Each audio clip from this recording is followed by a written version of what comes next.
Eu quero, neste momento, me dirigir ao povo brasileiro para dizer algumas das matérias que penso devam ser por mim agora enfrentadas. E eu o faço, naturalmente, com muita cautela, porque, na verdade, sabem todos que há mais de um mês eu me recolhi exata e precisamente para não aparentar que eu estaria cometendo algum ato, praticando algum gesto com vistas a ocupar o lugar da senhora Presidente da República.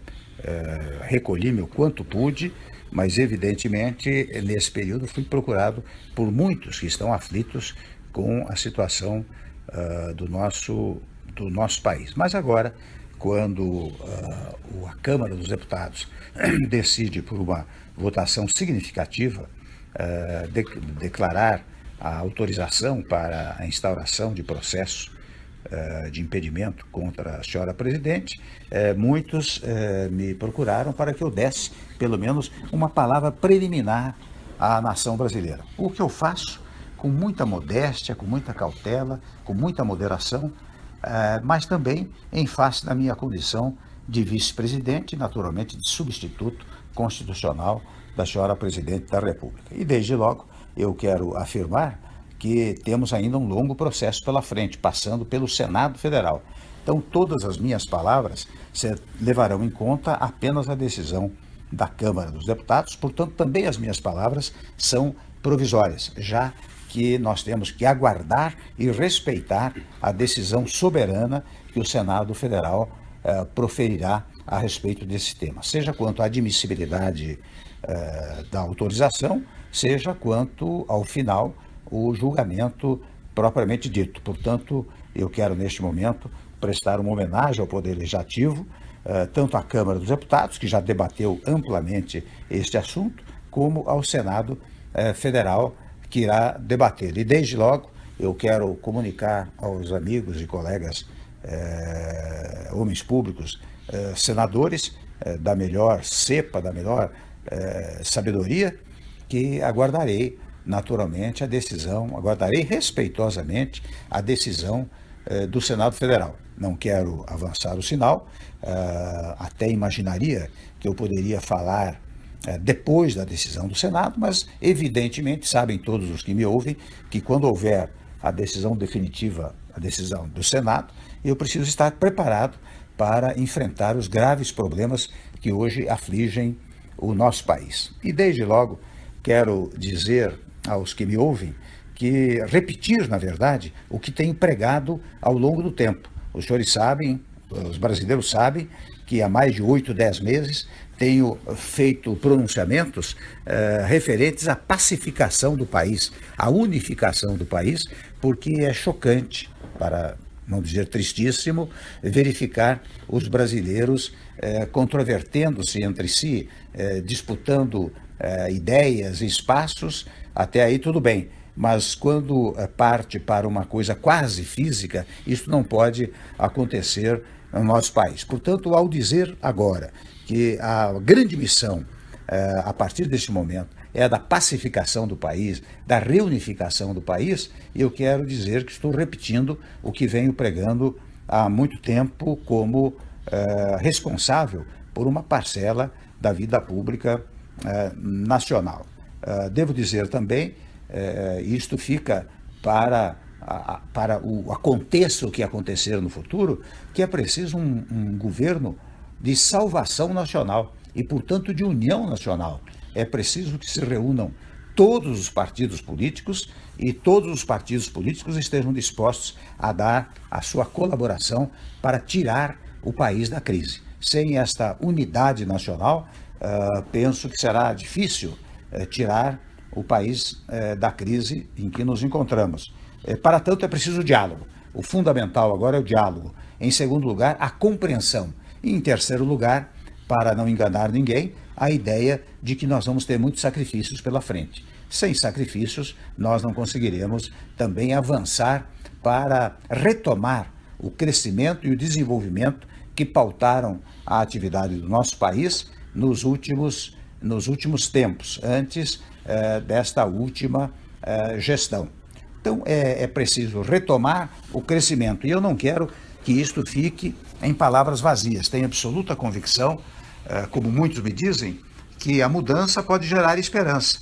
E que, gerando esperança, isto gerará investimentos, não só investimentos nacionais, mas investimentos estrangeiros, porque precisamos restabelecer a crença no Estado brasileiro, nas potencialidades do Estado brasileiro. Devo dizer aos que me ouvem que eu fiz muitas viagens internacionais no primeiro mandato e verifiquei o quanto os outros países que têm muito dinheiro em suas mãos querem fazer aplicando no Brasil, ou seja, querem acreditar no Brasil. O que aconteceu nos últimos tempos foi um descrédito no nosso país. E o descrédito é que leva à ausência do crescimento, à ausência do desenvolvimento, que faz retomar a inflação. De um lado, portanto, nós temos absoluta convicção de que é preciso prestigiar a iniciativa privada, é preciso que os empresários do setor industrial, do setor de serviços, do setor agrícola, do setor do agronegócio, portanto, dos vários setores da nacionalidade, se entusiasmem novamente com estes investimentos. Mas, ao dizer isto, eu estou pensando apenas naqueles que possam investir? Não. Diferentemente, estou pensando em manter as conquistas sociais obtidas nos últimos tempos. Por exemplo, o emprego é uma coisa fundamental para todos os brasileiros. Para que haja emprego, é preciso uma conjugação dos empregadores com os trabalhadores. Você só tem emprego se a indústria, o comércio, as atividades de serviços todas estiverem caminhando bem. É a partir daí que você tem emprego e com isso você pode retomar o emprego. De outro lado, eu devo dizer também que de fora a parte um projeto pela empregabilidade plena, é preciso manter certas matérias sociais, porque nós todos sabemos que o Brasil ainda é um país pobre e, portanto, e eu sei que dizem que de vez em quando que se outrem assumir, nós vamos acabar com o Bolsa Família, vamos acabar com o Pronatec, vamos acabar com o FIES. Isto é falso, é mentiroso e é fruto desta política mais rasteira que tomou conta do país. Portanto, neste particular, eu quero dizer que nós deveremos manter esses programas e até, se possível, revalorizá-los e ampliá-los. Até que, e isto eu quero deixar claro, o Bolsa Família, por exemplo, há de ser um estágio do Estado brasileiro. Daqui a alguns anos é possível que a empregabilidade tenha atingido um tal nível que não haja mais necessidade do Bolsa Família. Mas isso, enquanto persistir a necessidade, nós manteremos, assim como o Pronatec, FIES, ProUni, todos esses projetos que acabaram dando certo no país. Portanto, eu lanço uma mensagem àqueles que têm o capital e lanço àqueles que querem uma mensagem do trabalho e lanço uma mensagem para aqueles que sequer trabalho ainda conseguiram. É claro que nós vamos incentivar enormemente as parcerias público-privadas na medida que isto pode trazer emprego ao país. Nós temos absoluta convicção de que hoje, mais do que nunca, o Estado não pode tudo fazer. O Estado depende da atuação dos setores produtivos do país. Empregadores de um lado, trabalhadores de outro lado. Estes setores produtivos é que, aliançados, vão fazer a prosperidade do Estado brasileiro. O Estado brasileiro tem que cuidar de segurança, da saúde, da educação, enfim, de alguns temas fundamentais que não podem sair da órbita pública, mas o mais tem que ser entregue à iniciativa privada no sentido da conjugação da ação entre trabalhadores e empregadores. E neste particular, nós pretendemos fazer várias reformas que incentivem esta harmonia entre esses dois setores da produção brasileira. Tudo isto que estou a dizer significará, devo registrar, sacrifícios iniciais para o povo brasileiro, em primeiro lugar.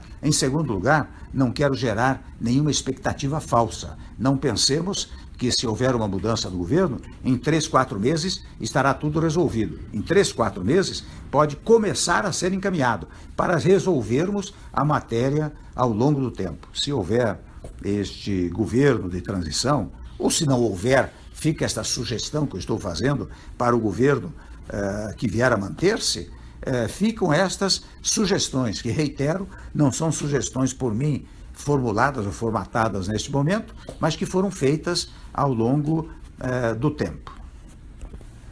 Há reformas que são fundamentais para um país. Nós todos sabemos, não é possível. Agora, toda e qualquer reforma não alterará os direitos já formatados, já adquiridos pelos cidadãos, mas nós temos que preparar o país do futuro. Muitas matérias até estão em tramitação no Congresso Nacional e nós queremos ter uma base parlamentar muito sólida que nos permita conversar com a classe política, mas conversar também com a sociedade. Os senhores sabem, os que assistiram às minhas palestras nos últimos tempos, que eu faço uma distinção e uma conjugação entre governo, governança e governabilidade, para dizer que o governo são os órgãos constituídos, não tem a menor dúvida, legislativo, executivo, judiciário. A governança vem exatamente pelo apoio político que o governo consegue dos partidos políticos e do Congresso Nacional. Mas é preciso mais do que isso, é preciso a governabilidade. E a governabilidade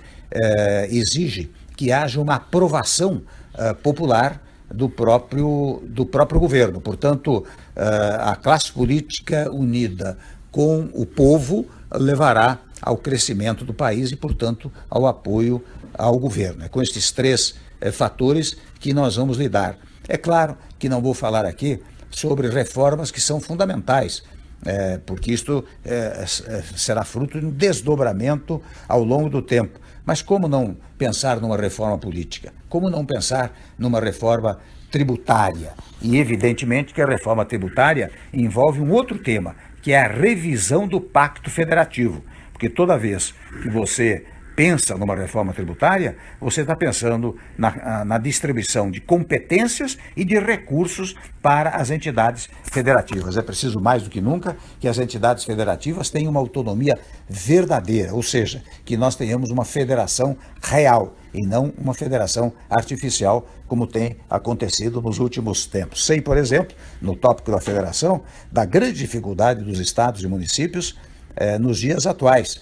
E há estudos referentes à eventual anistia, o perdão de uma parte das dívidas e até uma revisão dos juros que são pagos pelas unidades federadas. Nós vamos levar isso adiante, nós vamos estudar isso com muita detença e vamos levar isso adiante, porque a força da União também deriva da força dos estados e da força dos municípios. E a força destas entidades federativas depende da boa vontade e do apoio da classe política e do povo brasileiro. Há matérias controvertidas, como matéria referente à legislação trabalhista e à legislação previdenciária, que nós vamos fazer com um grande diálogo nacional, onde nenhum setor será esquecido, nem dos trabalhadores, nem dos empresários, nem do povo brasileiro. Mas toda e qualquer modificação que vier a ser feita será para garantir o futuro mesmo daqueles que já recebem salário, daqueles que recebem aposentadoria. É nestes termos que nós vamos trabalhar. Ou seja, o diálogo de um lado e a conjugação de esforços de outro lado serão os alicerces, digamos assim, do nosso trabalho. É esta manifestação